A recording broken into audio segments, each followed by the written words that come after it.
The Inner Voice Show is a dialogue between the host and the listeners about their relationships. This show is not an attempt to assess, diagnose, or treat any mental health or illness condition. Please consult your physician, psychiatrist, or psychotherapist for personal matters.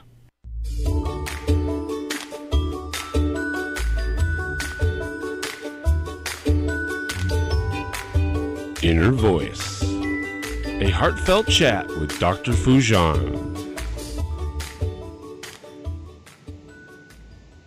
Hello, everyone. Welcome to the Inner Voice Show. I'm Dr. Foojan Zeine and have Sean in studio. This is a show about what matters most in life. Our minds, our thoughts, feelings, actions, relationships, and our fulfillment in this beautiful journey of life. So in this show, I'll bring you the latest research about, is music really a universal language? Well, the latest study from Harvard says, yes, it is. And we'll talk about it a little bit more.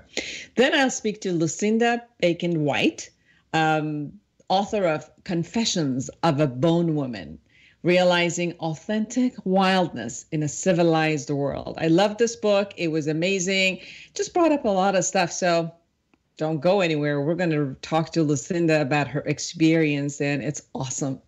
You can call us on the studio line at 951-922-3532 if you wanted to speak to me or Lucinda. And be sure to listen to my podcast on iTunes and Stitcher and share it with your friends. Email me. Let me know the topics that you want me to talk about or the topics that you want me to bring guests for. And if there's anything about the show that you like, if there's anything about the show you don't like and you want me to change it, I would love to hear from you. So don't go anywhere. We'll be right back with the tip of the week.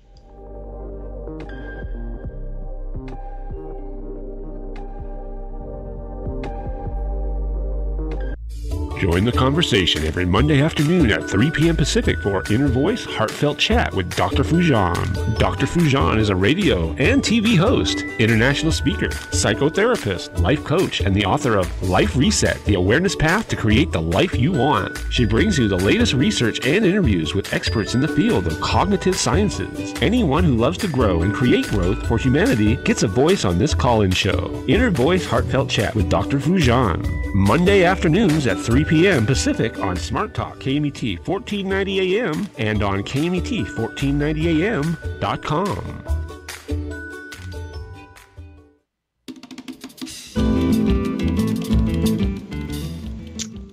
So this is the tip of the week. Now, this past week has been a week of giving thanks and feeling grateful. I wish for every week to be honored this way for all of us. I just came back from Hong Kong yesterday, and it was amazing to see how different we all are, and yet we have so many similarities. And I felt at home there, and it was odd for me because I've never been to East Asia, and this was the first country actually in that region that I've traveled to. I felt home. It was interesting to me. As I feel home in the US, or I felt home when I went to India, or when I, as a child, when I lived in Iran. So actually anywhere that I have been recently, the feeling of being at home with people or places comes from our way of looking at others and the world. I remember those days that I felt like I did not belong to anyone or any place. Not even my own family or at home, or even when I bought my own home, I didn't feel belonging to my own homes. And I needed to change it because it's like, this isn't it. And the sense of belonging, it has become an attitude, a shift that no matter where I am, I can feel that I belong. And no matter who's in front of me, I can find some sense of belonging to them. So begin looking. Who do you belong to? And what belongs to you? Where location-wise, do you belong to? And where, as a location-wise, you think belongs to you? So imagine, are there like situations, places, people, categories of people that you actually feel more at home and others that you don't? And what constitutes of those categories? Like, how did you divide those? Did you have an option of choosing to divide, or was it given to you by family and cultures and just spaces and structures? it'd be interesting for you to look at it and see what works and what doesn't work for you. So beyond the sense of the ego that needs to create some territory for feeling powerful or, being in control, a sense of belonging can also be a powerful tool for a sense of connection. So when you look for similarities among all of us, you'll find it. Celebrating our similarities can create the trust to be together, to be with each other as neighbors, to work together, do business together, fall in love with each other, marry, and befriend each other. Honoring our differences allows us to learn from each other, entertain each other, create new experiences with each other, and grow. So I honor all the ways that we are similar and different, and truly grateful that you are in one way or another in my life and in my world. And may you feel that you belong to all, that there is, and celebrate the way that you are similar and different from the rest of the world. And I want to also say thank you and feel really grateful to have Sean with me at the studio, and KMET for allowing us to be with all of you. So don't go anywhere, and we'll be right back with the research of, is music really a universal language?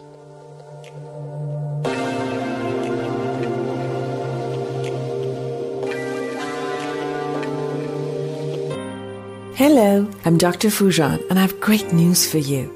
I'm offering a special time-limited offer to anyone who's interested in online therapy or coaching sessions. I've developed the awareness integration model, which allows in only 12 weeks to raise your self-esteem and confidence and let go of your thoughts and emotions that produce depression and anxiety for you. So call today to schedule your online session and save $600. Call me today at 818-648-2140. That's 818-648-2140. Or go to www.foojan.com.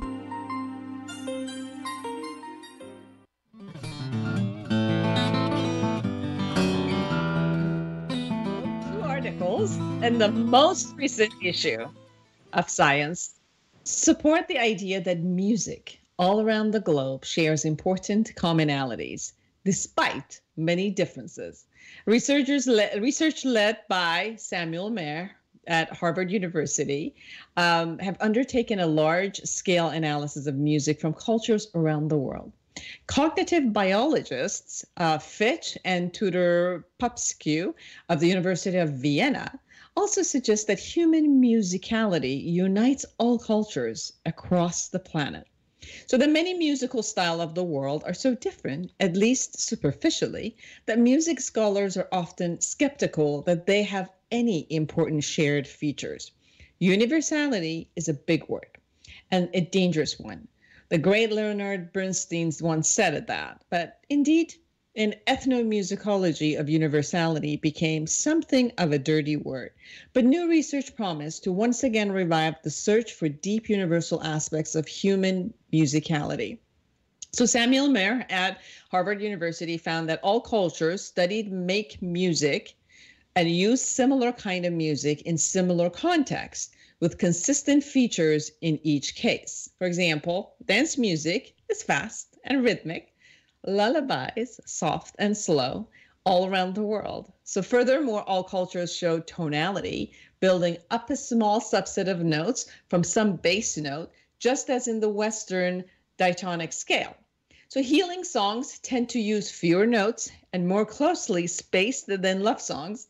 And these and other findings indicate that there are indeed universal properties of music that likely reflect deeper commonalities of human cognition, a fundamental human musicality. In a science perspective piece in the same issue, University of Vienna researchers commented that human musicality fundamentally rests on a small number of fixed pillars, hard-coded predispositions afforded to us by the ancient physiological infrastructures of our shared biology. These musical pillars are then seasoned with the specifics of every individual culture, given rise to the beautiful kaleidoscopic assortment that we find in the world of music. As humanity comes closer together, so does our wish to understand what it is that we all have in common in all aspects of behavior and culture. The new research suggests that human musicality is one of those shared aspects of human cognition, just as European countries are said to be united in diversity, so too the medley of human musicality unites all cultures across the planet. See, we have so many languages to be together with, and that's definitely music is one of the best ones. So I'm coming back to talk to Lucinda White. She began her professional career with an MBA and a coveted position at IBM. Throughout the years, Lucinda's deep connection with nature and her insatiable quest for learning has led her to study and work with internationally acclaimed philosophers and prominent figures across a broad spectrum of disciplines. Now, as an inner wildness guide, and we'll find out what that is, she is an expert in the process of self-discovery and personal transformation and is the author of Confessions of a Bone Woman, Realizing Authentic Wildness in a Civilized World. We need that. Through private coaching, public speaking, and her writings, she teaches you how to be authentically wild in a civilized world. So don't go anywhere. We'll be right back with Lucinda White.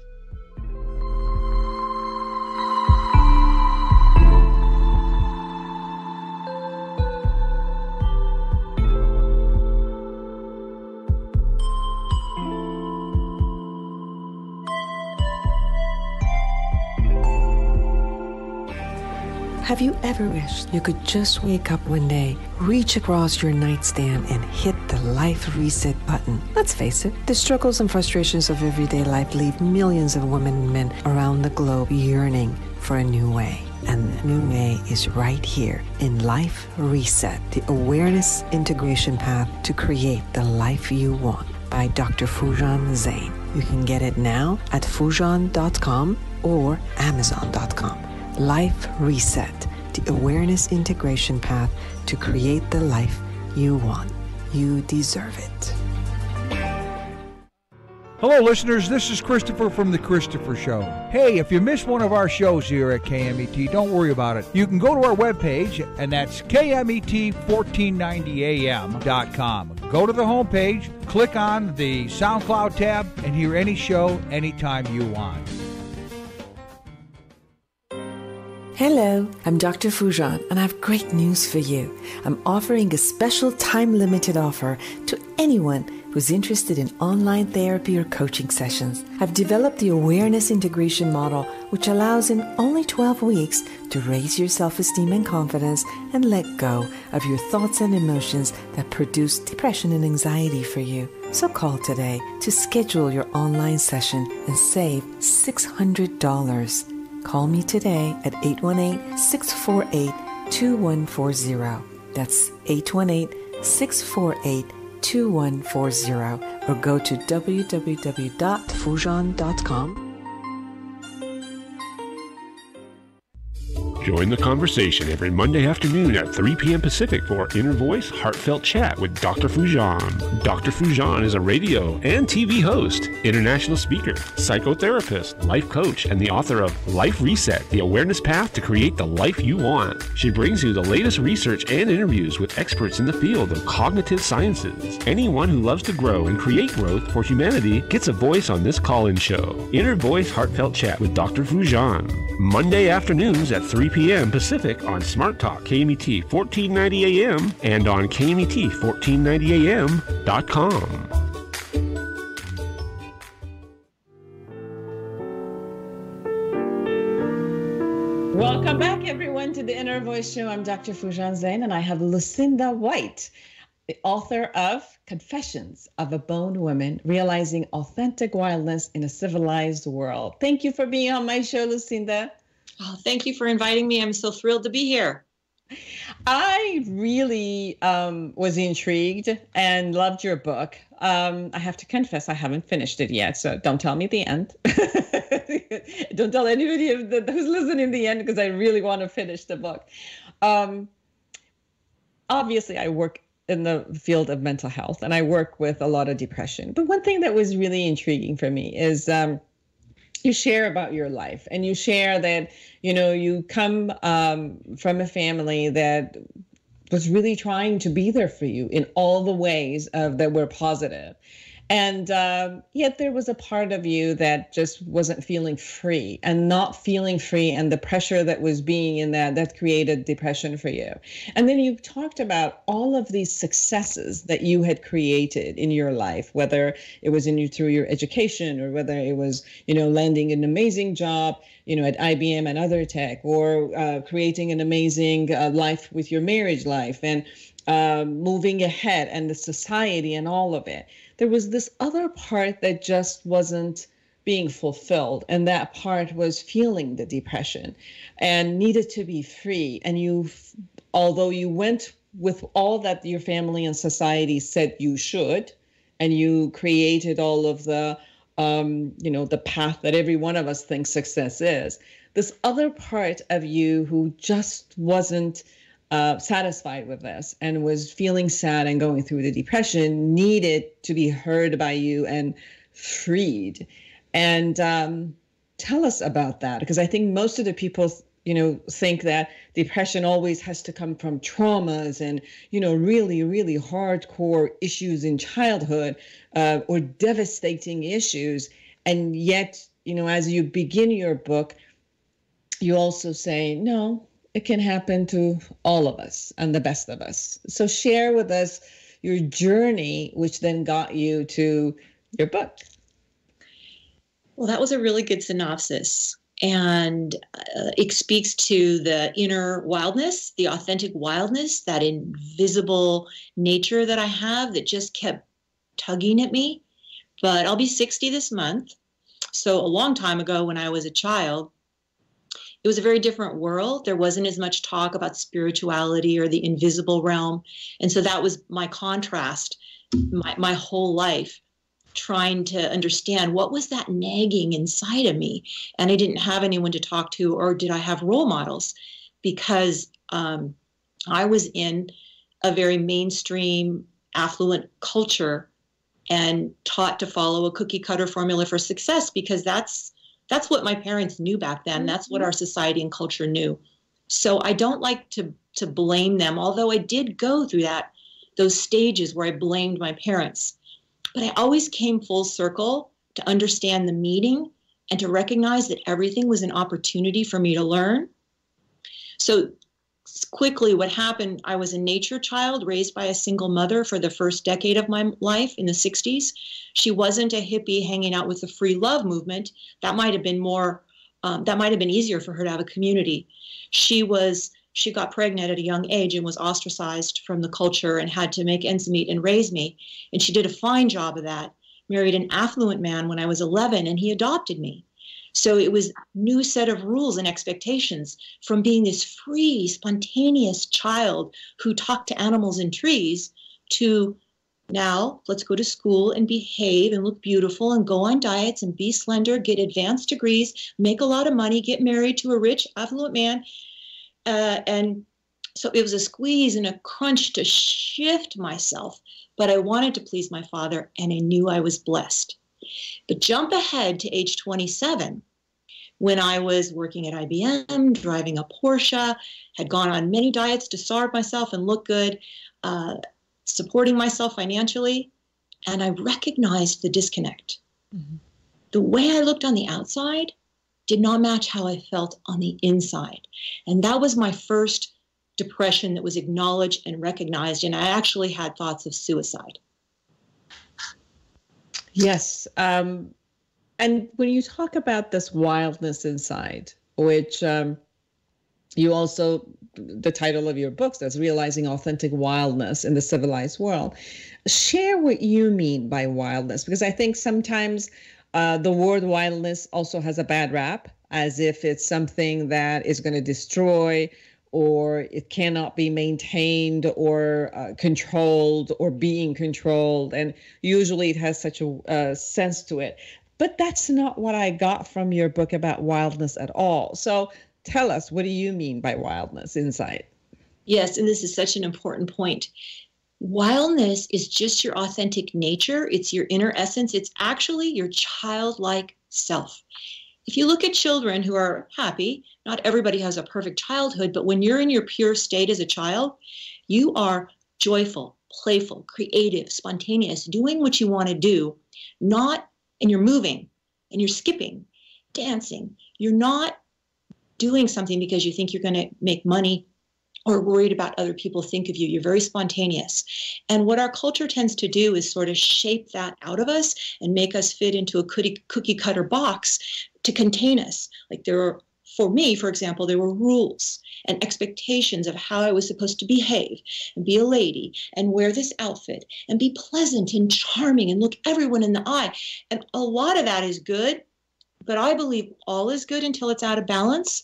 So it got to the point where I was just following all these rules, and I got to go on a diet, and I got to look skinny, and I have to get this degree, and I can't say this to this person, and I have to be pleasant when I'm really sad because I don't want to disrupt somebody else's mood. And there were so many rules, and I was trying so hard to follow them and be the good girl that I was stiff. And then all of a sudden on the outside, I looked so perfect according to the standards in that culture at that time. But that inner wildness, my childlike self, who I was the first decade, just spontaneous, free in nature, I lost her because I was so in my head following the rules and so stiff.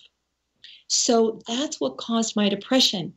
And it's so interesting to talk to you because you're a trained psychologist and you understand this scientifically and technically. All I know is my experience, which is why I wrote my memoir. I'm like a walking experiment.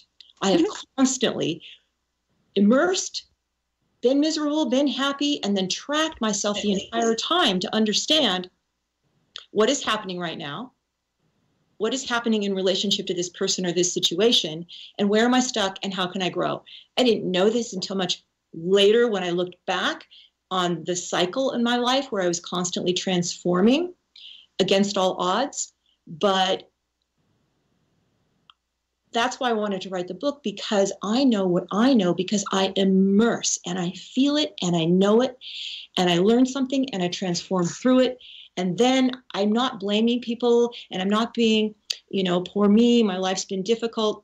It's just, wow, it's an experience and it's not always happy. And how do I connect with that inner authentic wildness? Because it's a higher vibration. It's more fun. And it helps me move and do what I want to do. Yeah. Now, a lot of people have gone through this path in their own way. Now, up to this point of the book, I could relate in many layers, whether it was me, myself, who I thought, I was going to have my home, my business, my husband, the whole thing by age 30. And I had it at age 28. And I'm like, okay, no, this isn't it. And I had to get divorced and sell the house and give up the business and do everything else and, kind of find my own way out of this. So up to here, and then working with a lot of my clients, I could kind of really relate up to 100% with you. And then the book takes completely a different path, which it was so new. It was so intriguing. And I'm sure with people who are listening to us or watching us, that is completely a new way of, or I have heard of you being, finding your path. And that was first through the bones of the animal. You connected with the bones of animal. And from there, each chapter really connects to one type of animal. And you really open up and connect who you are and your wildness inside with the culture of that particular animal. And from here on, it got really intriguing. So tell us about that. Thank you. Yes, it's exciting for me too to talk about bones. Well, just when I was in the suicidal depression, for me, it was because I didn't have that inner life force that wanted me to move. I felt trapped. There were no options out except to kill myself. But when my mother did take me to a psychologist, which back in the day was shameful for my parents. It meant that, they did something wrong, and not a lot of people were doing that. But to her credit, she took me to a psychologist, and I stayed with it once a week for 5 years. And I slowly was able to go with professional help inward to get at who I am and what I want to be, not what the society and the culture says. And so it's little by little chipping away at that. And then after 5 years, I got married and had children and loved it. And it was my children who were the mirror for me that brought me full circle to who I was as a child. Mm-hmm. And we were on a family vacation because I flashed back. It wasn't until I was 35 that I flashed back on my childhood and thought, oh my gosh, I've been disconnected from nature since I was 11. And I didn't want that for my children. Isn't that amazing that I could never, I really had no record. I wasn't camping or doing much in nature for those 2 decades. Well, we went on a family vacation in Montana and stumbled upon an ancient graveyard of buffalo bones that were thousands of years old, because the Native Americans used to run the buffaloes off a cliff to their death at the bottom, and then they would process the entire animal for food, shelter, clothing, and honor the animal. Mm-hmm. Well, there's still remnants of bones there. And I don't know what came over me. I was so driven to get a bone shard that I was picking away at the earth and the soil.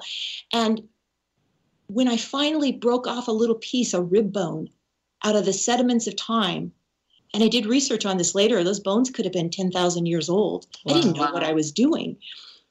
There was like electricity that ran through my body, and something awoke in me. And after that, everywhere I went, I started hiking, and I would find bones and I'd collect them. This is before the internet. And I was connecting with my inner essence, my childlike self, being spontaneously compelled to collect bones. And then I would have to go to a bookstore to get books to identify them. I wasn't scientific. I was a business person. I didn't know anyone who was interested in bones. I was living in Silicon Valley. My husband was a prominent CEO in high-tech Silicon Valley. And again, before the internet or during the internet, right before it exploded.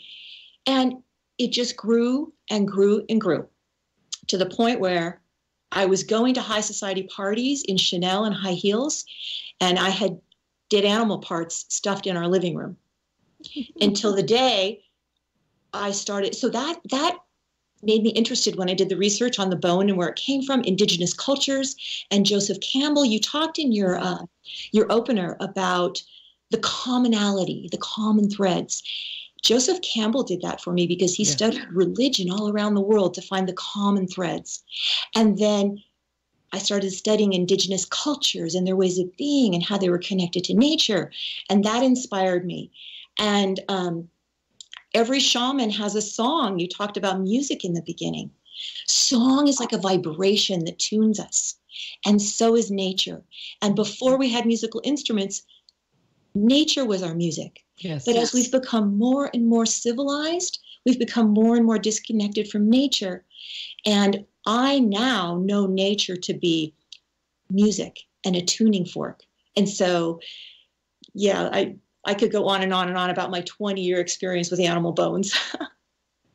In your book also, you bring a lot of philosophical aspects, the spiritual aspect, but philosophical aspects within what you are learning from the culture of the animal. Obviously, the bone took you to the culture of the animal pact.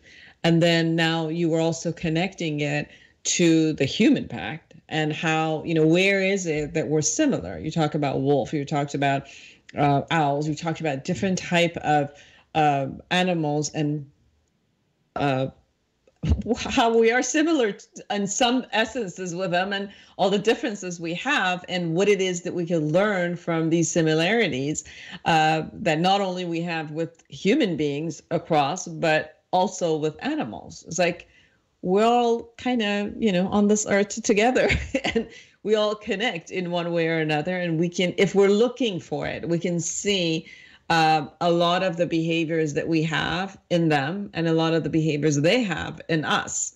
And talk a little bit about that. Yes, and this just speaks to your question that I never answered about wildness. So we're talking about wild animals and this concept of wild. And in our modern culture, we think of wild as I'm going to jump off the roof into a swimming pool, or I'm going to get drunk and party hard. But authentic wildness, which is what I talk about a lot, is just our inner essence, our childlike self. It's a very different kind of wildness. And what it means by wild is that it's spontaneous and it's not in a box. So it's like wild nature versus a very manicured garden in your yard. They're very different because when you have to manicure nature or yourself, it takes a lot of energy and effort. It's not that it's bad at all. All is good until it's out of balance. It's just that it takes a lot of effort to trim your box hedges perfectly and design your garden versus the wilderness, which is very natural. Well, all of my training with indigenous cultures and our original way of being and their connection to nature, I realized humans are nature. We are nature. So when we connect to nature, we know more of who we are. And it is actually true that our inner nature reflects the nature outside of us and vice versa. So that if you're, for example, afraid of a snake, it's not that you're bad. It's just that it's a message for you that you're actually fearing something inside of you. Whatever symbolically snake represents, there's something inside of you that fear. And the more that we can operate from a state of love versus fear, the more we heal and the more we connect. Because any kind of fear, and I believe there's only two emotions, fear and love. So everything from anger to shame to depression to sadness to happiness to joy can fall under one of two categories. And fear is a lower vibration where we automatically put up a wall and a protection. So that's disconnected. Versus love is lighter and more free and trusting so that it connects you automatically. You talked in your opening about being at home wherever you go. And I immediately thought of sea turtle, which is not an animal I talked about in my book, but I am constantly working with the animals to understand my true nature. And they all speak to me in different ways. But sea turtle is one of those animals that carries its home on its back. Mm-hmm. And every morning I do a prayer and sea turtle is in it. And I just say, thank you, sea turtle, for reminding me that I'm at home wherever I go. And so when the sea turtle goes inward with its legs and head into the shell, that's what I do when I connect with my inner authentic wildness, my childlike self, who I am authentically on the inside. And I can do that by slowing down or meditating or going out into nature. And the subtitle of my book is Realizing Authentic Wildness in a Civilized World. And that speaks to us having two parts. Our inner invisible essence, which I call authentic wildness, which is our spiritual self, which actually is connected to all things from plants to animals to people and a source. So the more we can get inward and connect with our soul or our authentic wildness, the more we're automatically connected. And that's what it means to be one. However, the paradox is we're human beings having a human experience on planet Earth. So that's temporal form. Got to see it. And we're meant to work on survival or we'll die. And we're meant to understand the rules of society to fit in.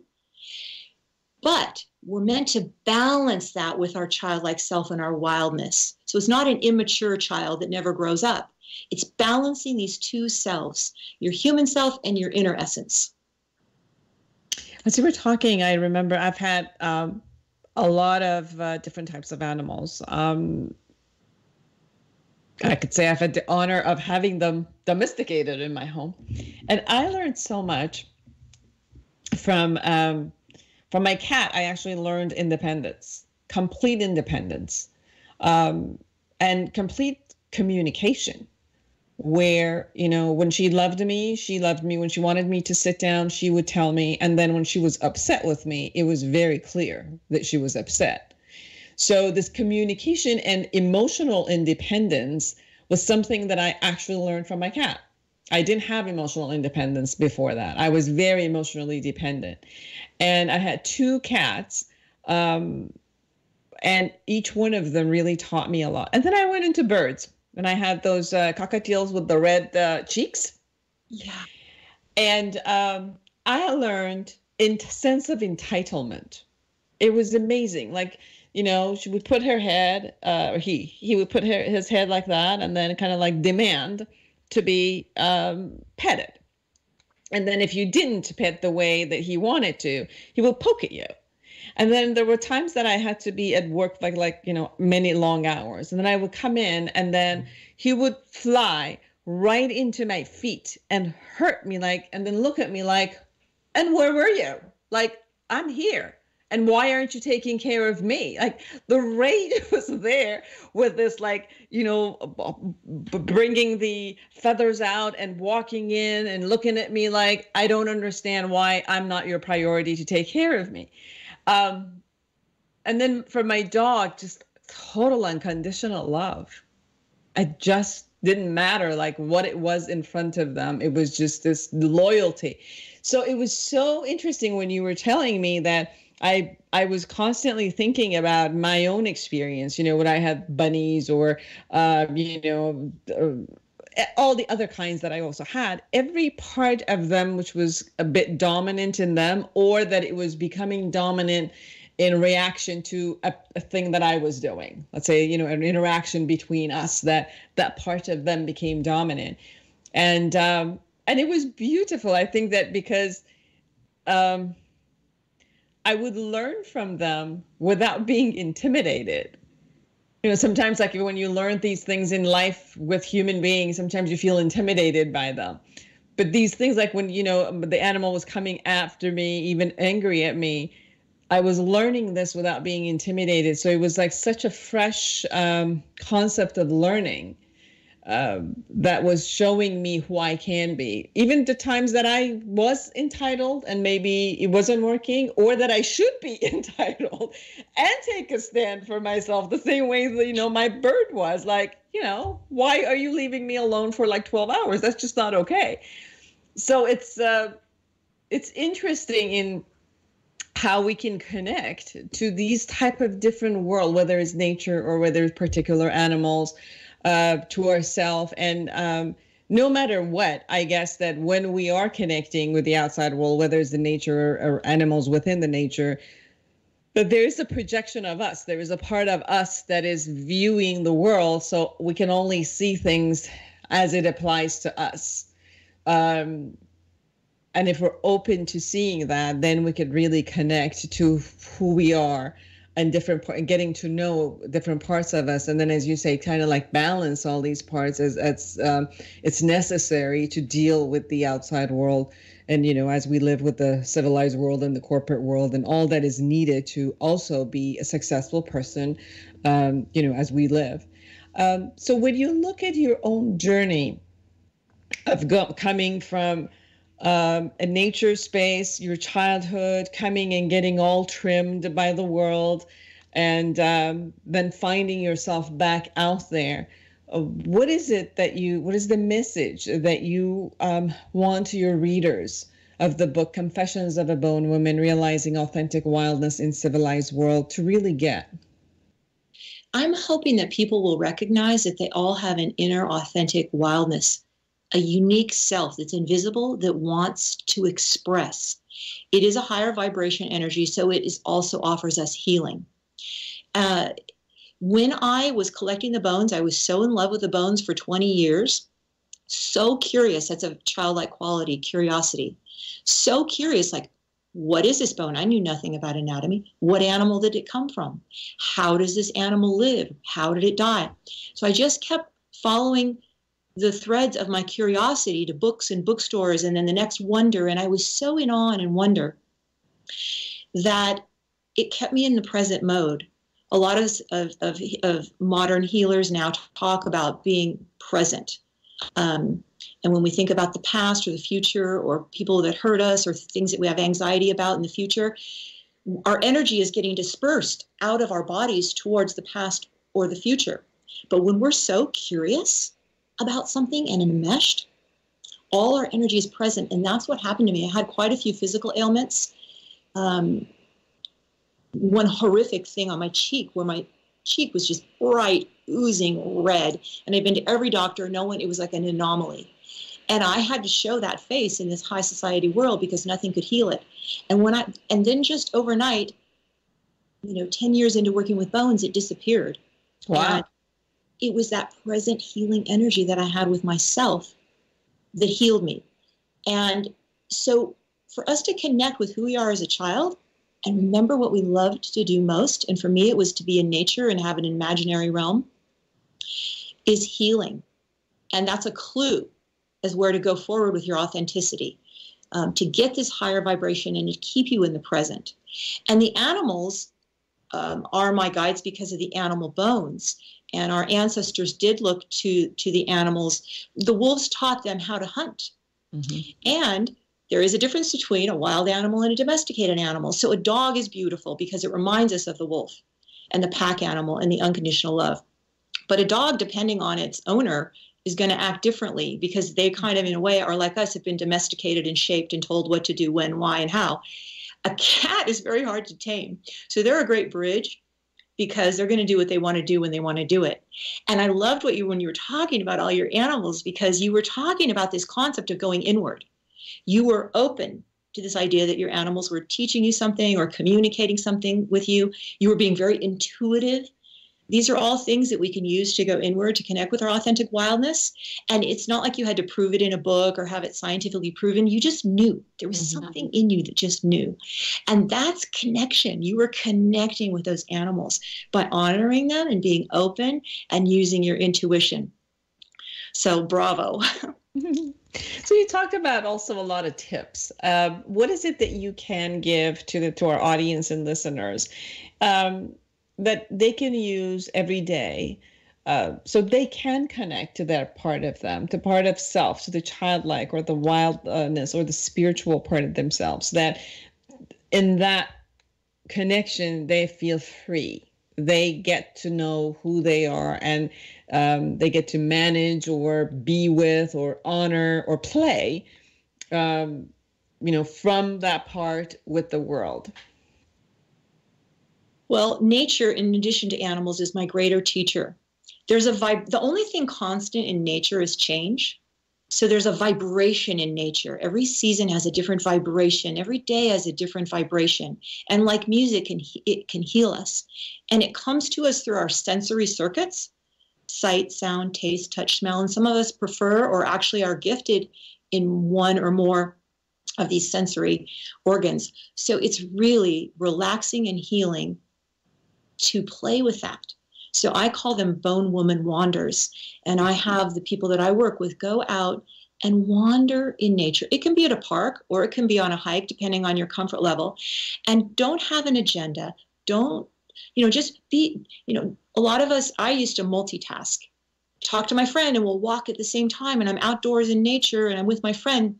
Yes, that's beneficial, but I was so in tune to the conversation, my senses really weren't open to all that's around me. So being alone is more helpful, or in silence. No earbuds, no podcast interviews, and just really take note of your senses. What are you smelling? What are you seeing? What are you tasting? Do you want to stop and touch something? A slow pace, and don't even know where your path is going to go. Just let your intuition guide you. And if you can, or you're worried you need to get back at a certain time, just set a timer to gently remind you to turn around and go home. But when I go on my wanders, which is at least 3 or 4 days a week, I'm gone. I love it so much. I think I'm going to be gone an hour and I'm gone 3 hours, because I get so lost in it's a communication and a dialogue with myself, with the nature around me. Spectacular things happen, animal interactions and sightings, a beautiful leaf, wind. I take note of it all, and it's a conversation and a dialogue that I'm having with something greater than myself, and then it slays my loneliness. It's a higher vibration. I come back refreshed, and the whole point in nature is transformation, moving on the wheel of life, death, rebirth, like the moon. So another thing you can do besides the Bone Woman Wanders is follow the moon cycle and patterns, because every month the moon grows from a new moon to a full moon and then dies off and goes inward to a dark moon. And we're meant to follow that same rhythm. So to bring it all full circle to the music intro that you did, nature is music, humans are nature. And the more we can open up with our conduits to connect with nature, animals will come our way and there'll be a message there. And then we can decipher it. And it's a mystery like the moon. And we just follow these little lighted paths to transformation. So it's obviously outward, manifesting goals, but don't forget to relax and slow down and go inward and receive and also be intuitive. Mm-hmm. And the intuitiveness that comes inside is, I'm also sensing from you that it's this dance between the inside and the outside, so that it's, as you are inside, I was hearing that you are still inside, but connecting to the outside. You're just seeing it from a different place. You're viewing the world outside from a different experience versus only your mind and categorizations and things, but you're bringing a sense felt, whether it's your eyes or ears or, the five senses or the sixth one, you're kind of just moving now, bringing information in from that. So even when you say inside, I guess the distinction is for me that if I'm sitting in a room, closed eyes, or just watching, one location of meditation, then it's all inside. But when you're walking, when I'm hearing you, imagining you, you're sharing with me as you're walking in the nature, it's like inside and out all at the same time, just from a different place. Am I getting that right? Spot on. That is such a good summary. And one of my great teachers is Clarissa Pinkola Estes, who wrote Women Who Run with Wolves. And she calls it walking between worlds. So when you're doing that, you are outside walking between worlds. You know where you are at all times. Oh, I'm having a connection to the spiritual realm, or I'm talking to myself, but I'm still a human being grounded in the earth plane. And this is new for our collective culture.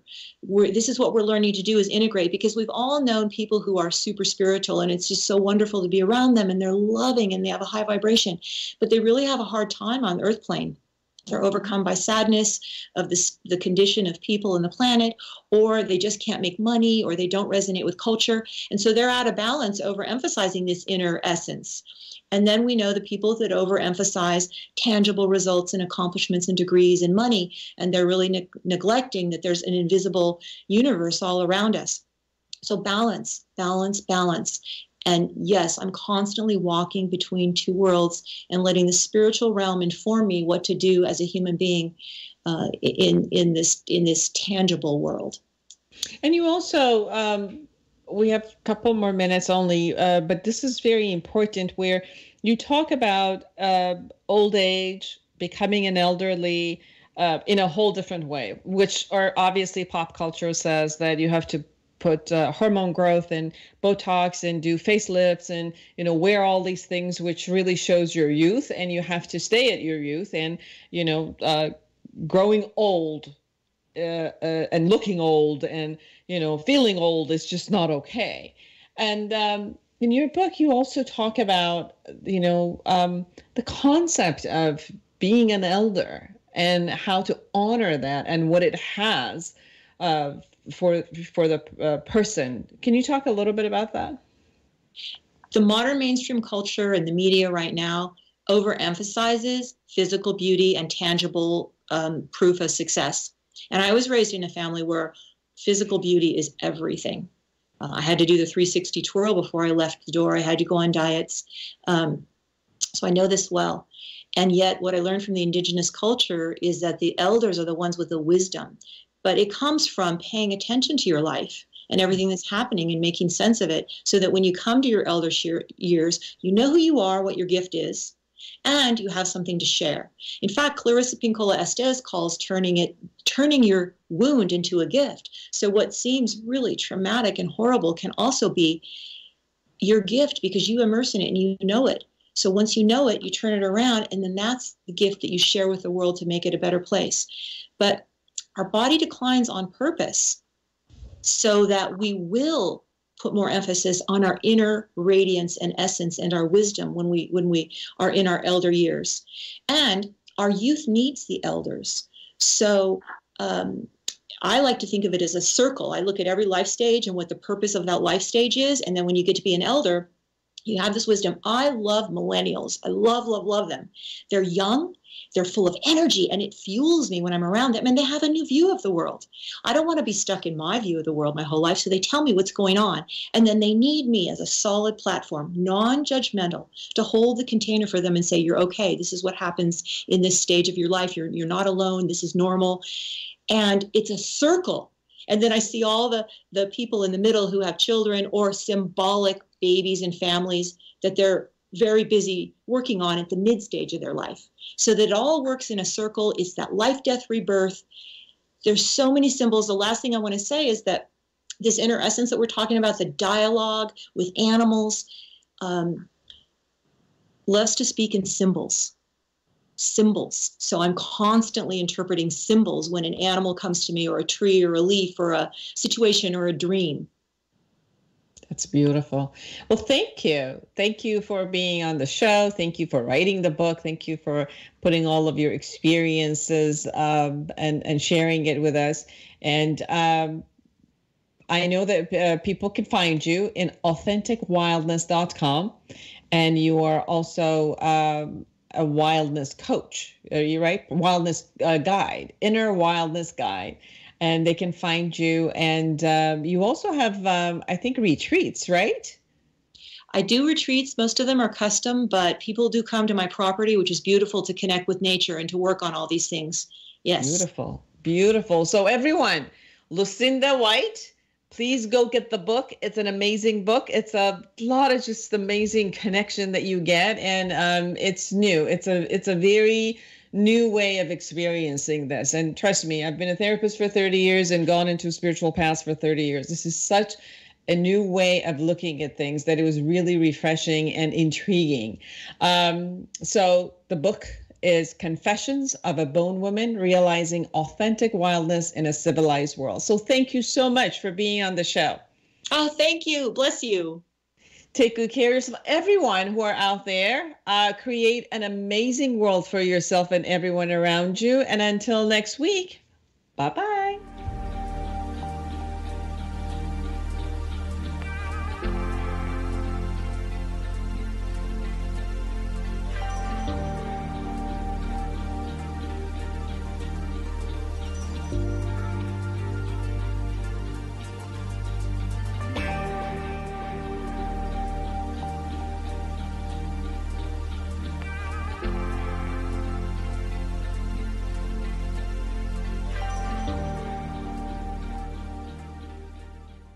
The Inner Voice Show is a dialogue between the host and the listeners about their relationships. This show is not an attempt to assess, diagnose, or treat any mental health or illness condition. Please consult your physician, psychiatrist, or psychotherapist for personal matters. Take KMET 1490 AM with you everywhere you go by downloading our free smartphone apps found on the KMET website, KMET1490am.com. You can also go to the Google Play Store or the Apple App Store on your phone to download the free app. Now you can listen live or play any of your favorite programmers' podcasts using your smartphone. Don't miss out on the free KMET smartphone apps. Go to KMET1490am.com and download your free phone